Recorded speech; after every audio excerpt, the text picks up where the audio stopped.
Bienvenidos a Rincón Audiovisual, el programa pampeano donde aprendemos sobre cine y artes vinculadas a la imagen y el sonido. Hoy vamos a aprender sobre los planos cinematográficos, que les pueden servir para componer tanto fotografías como videos, desde los más amplios a los más pequeños. También vamos a charlar con Paula Inchaurraga, comunicadora social de Santa Rosa, sobre qué es la comunicación y sobre el proceso de realización de su cortometraje llamado Saberes. Así que prepárense que esto recién empieza. En nuestro programa estuvimos aprendiendo sobre composición de la imagen y el concepto de encuadre. Si no lo vieron, les invitamos a buscarlo en el canal de YouTube de la Televisión Pública Pampeana. Vamos a recordar, el encuadre es la porción de la realidad que seleccionamos al momento de grabar o capturar una fotografía, para enmarcar lo que queremos que se vea.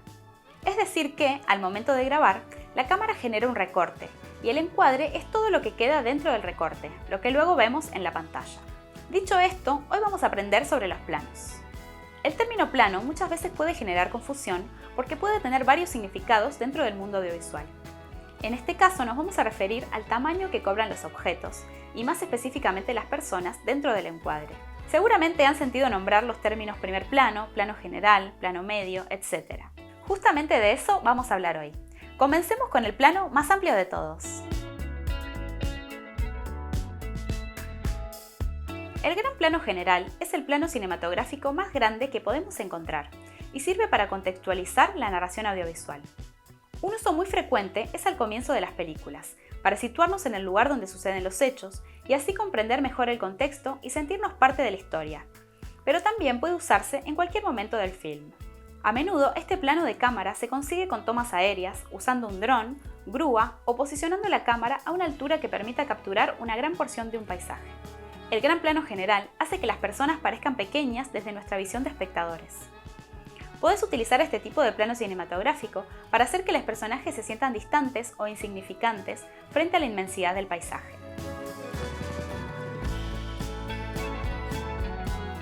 Al igual que el plano anterior, este también es muy abierto y tiene una función descriptiva. Nos permite situar la acción en un determinado lugar.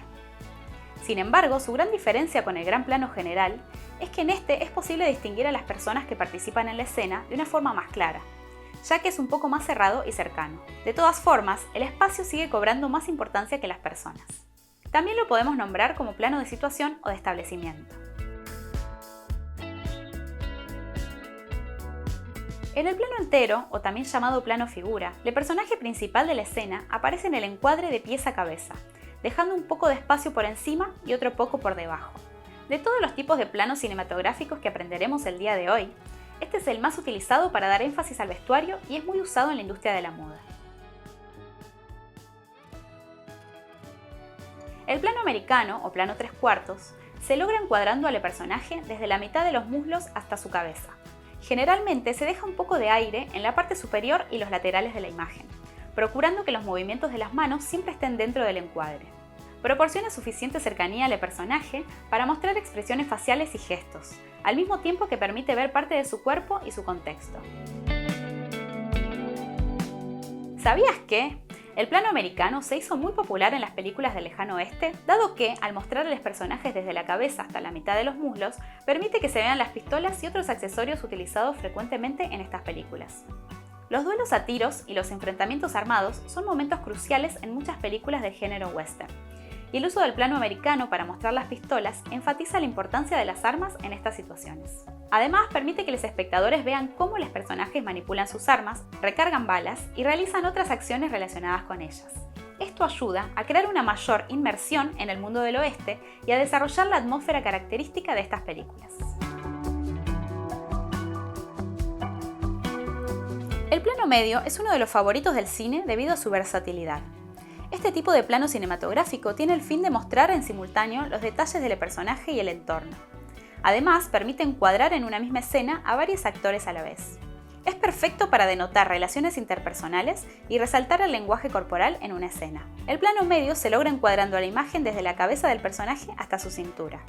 Dentro de este tipo de planos podemos encontrar variantes como el plano medio largo, que muestra a los personajes desde aproximadamente la cintura o las caderas hacia arriba, y el plano medio corto, que es un poco más cerrado que el plano medio. Es un plano perfecto para hacer énfasis en una sola persona. También es llamado plano busto, pues su encuadre va desde la cabeza hasta debajo de su pecho.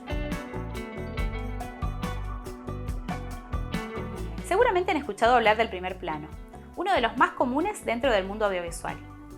El primer plano es un encuadre muy cercano que muestra un personaje en detalle y suele centrarse en su rostro, expresiones faciales o características específicas. Sin embargo, esta técnica también puede aplicarse a objetos u otros elementos visuales importantes en una escena, con el mismo propósito de enfocar la atención y resaltar detalles significativos. Es uno de los tipos de planos cinematográficos cortos y expresivos que hace énfasis en los sentimientos, lleva a los espectadores a la intimidad de la persona y hace que la sientan cerca y muchas veces se identifiquen con ella. Cuando el primer plano se realiza en personas, el encuadre muestra desde la cabeza hasta los hombros. El primerísimo primer plano en el cine es una técnica de encuadre extremadamente cercano, que se consigue encuadrando únicamente la cara de una persona, desde el mentón hasta la frente. Esta técnica resalta los detalles más íntimos y a menudo se utiliza para enfocar la atención en emociones intensas y momentos de gran tensión de una escena. Entre todos los tipos de planos de cine, el primerísimo primer plano es ideal para escenas dramáticas, pues transmite claramente la emoción de los personajes. Este plano se utiliza para destacar partes del cuerpo humano u objetos que tienen relevancia narrativa, simbólica o estética. Puede ser un objeto que contiene información crucial para la historia o que ayuda a construir el ambiente y la atmósfera de una escena. Este plano de cine es muy usado para la introducción de personajes en donde se quieren resaltar sus rasgos o los elementos claves de su entorno para que los espectadores puedan conocerles aún más. Puede centrarse en objetos pequeños y detalles visuales que pueden pasar desapercibidos en un encuadre más amplio. Bueno, esperamos que les haya gustado este recorrido por los planos cinematográficos que también son aplicables a la fotografía. Quédense cerquita que enseguida vamos a estar conversando con Paula Inchaurraga sobre su cortometraje Saberes grabado aquí en Santa Rosa. Ahí venimos.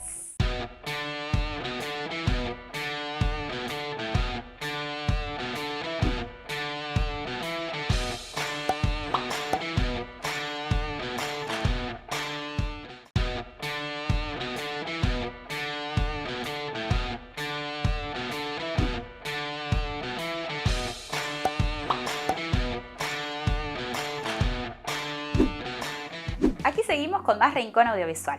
Y ahora llegó el momento de hablar con Paula Inchaurraga, comunicadora social y creadora del cortometraje Saberes. Paula, contanos, ¿cómo surge la idea de Saberes y por qué elegiste esa temática en particular para el cortometraje?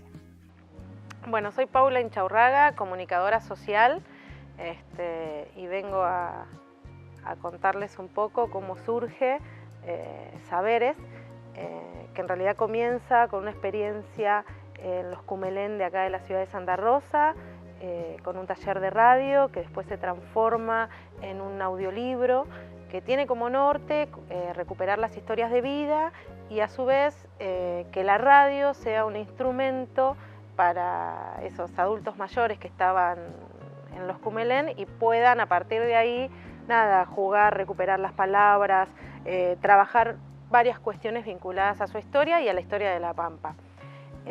Y a lo largo del proceso que fuimos desarrollando, fuimos grabando diferentes cosas que no fueron parte del libro, pero que sí, a mi entender, tenían como una calidad y una importancia en ese relato que me parecía que había que transformarlo en un pequeño corto que bueno, fue presentado para el encuentro acá en la Municipalidad de Santa Rosa.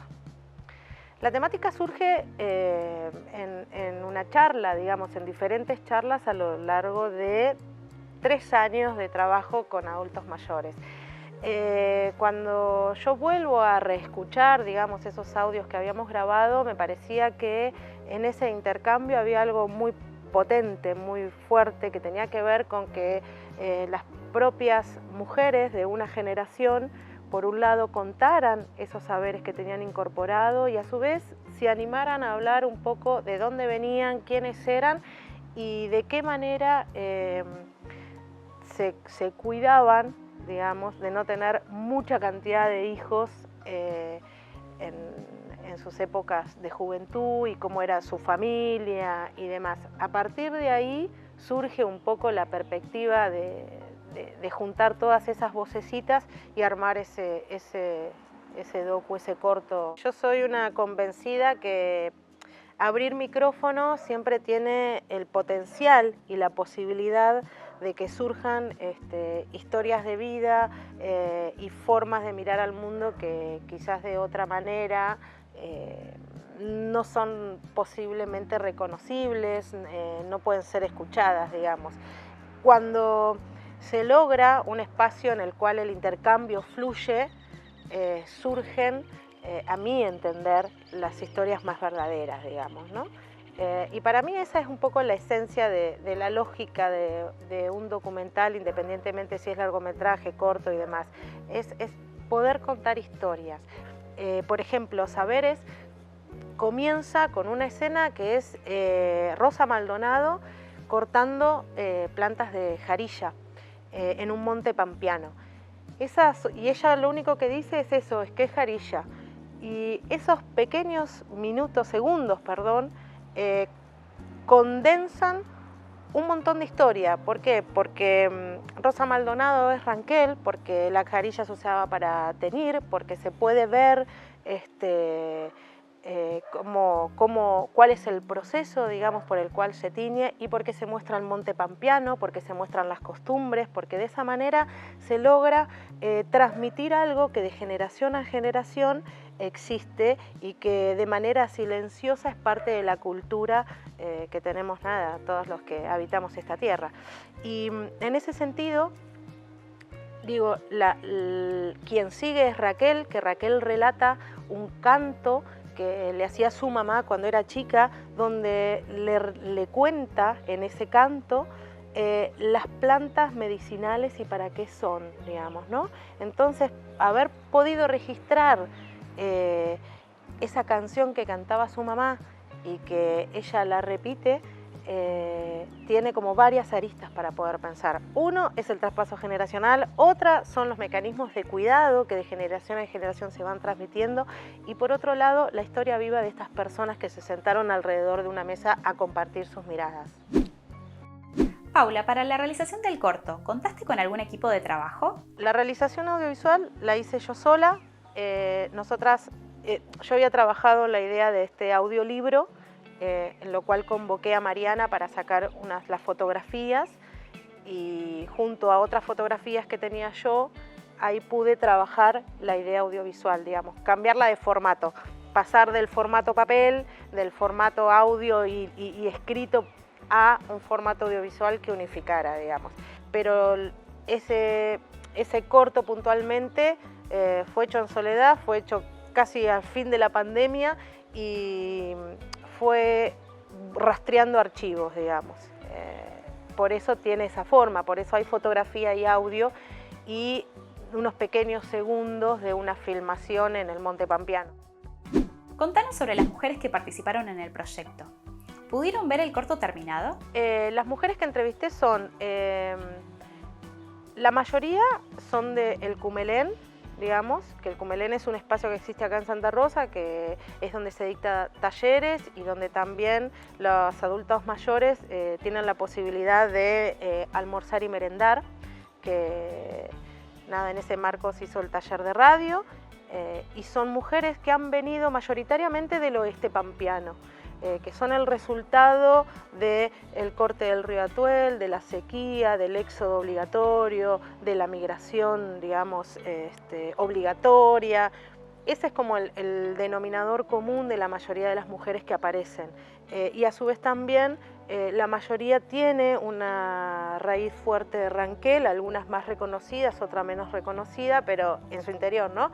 Pero una que mira de afuera, digamos, y desde esta época también podemos darnos cuenta de esto. Y después está Rosa Maldonado, que es la que abre, que en realidad vive en Toay. No es parte, digamos, de esta dinámica de taller, pero sí es parte de una historia común, digamos, me parece, con esas mujeres. Por eso está integrada en ese corto. Hay varias que ya han fallecido, digamos, porque estamos hablando de personas que son mayores de 70 y 80 años, así que no creo que lo hayan podido ver. Ojalá los familiares las hayan podido ver algo. En realidad también hay un tema que es Se presentó el documental, quedó en el marco del encuentro y yo, como soy muy vergonzosa y media tímida con respecto a las producciones que hago, no suelo difundirlo ni mostrarlo, bueno, limitación propia, ¿no? Pero no creo que haya llegado a sus manos. Me encantaría que así sea, pero bueno, no sé. Entre charla y charla hemos llegado al final del segundo bloque, pero quédense cerquita que enseguida vamos a seguir conversando con Paula. Ahí venimos.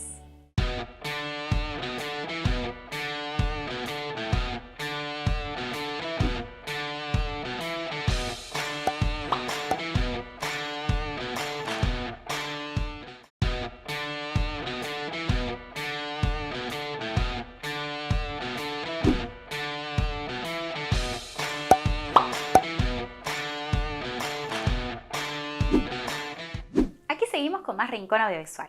Ya llegamos al último bloque. Qué rápido se nos ha pasado este programa.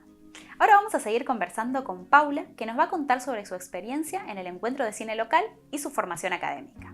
Creo que lo primero que hay que destacar y rescatar es que es súper importante que haya un encuentro de cine, que haya un espacio en el cual diferentes generaciones y diferentes miradas puedan confluir mostrando lo que hacen, y que ahí se produzca una situación de intercambio, no solo por lo que produce cada una y uno, sino porque también hay talleres, hay dinámicas para preguntar, para repensarse, para retrabajar, y todo eso enriquece, indefectiblemente enriquece, y eso está buenísimo, digamos. Y nada, fue amoroso todo, digamos.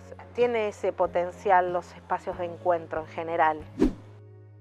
Paula, ¿qué te genera poder conversar sobre tu corto aquí en Rincón Audiovisual? Primero, me parece fascinante que a alguien le interese verlo.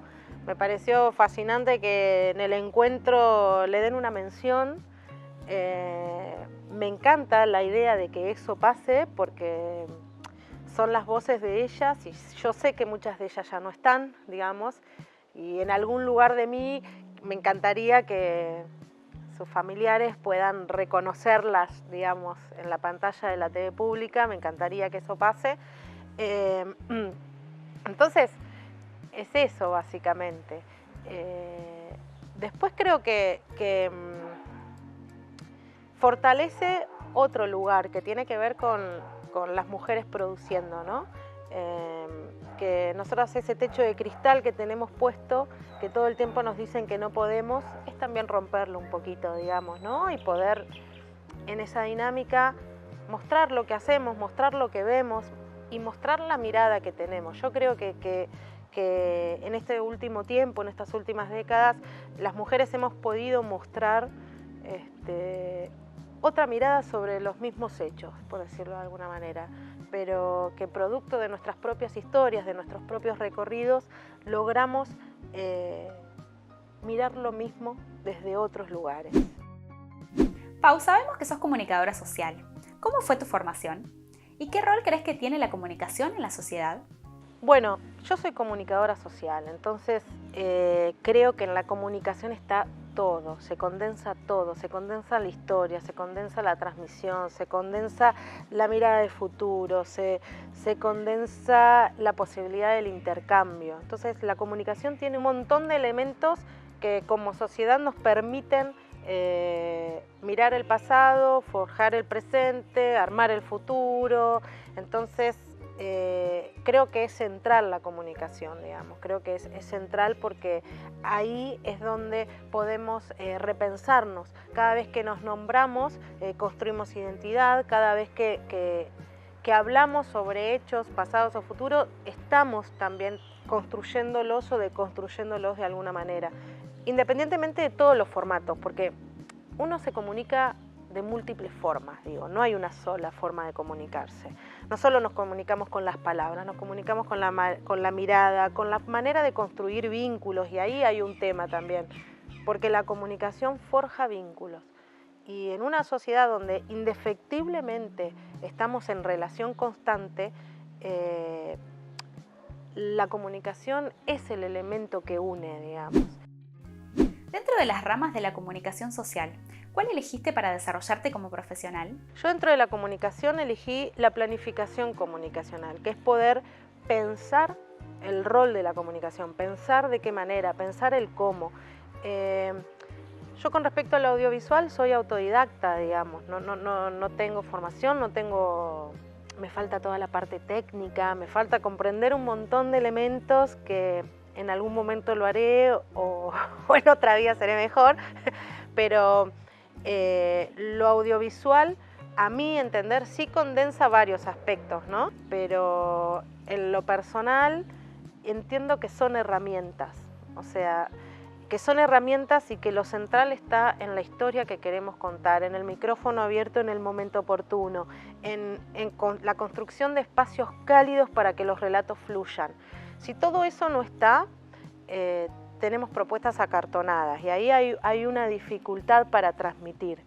Digamos, yo creo que la comunicación es transmisión constante, digamos, no se puede evitar eso.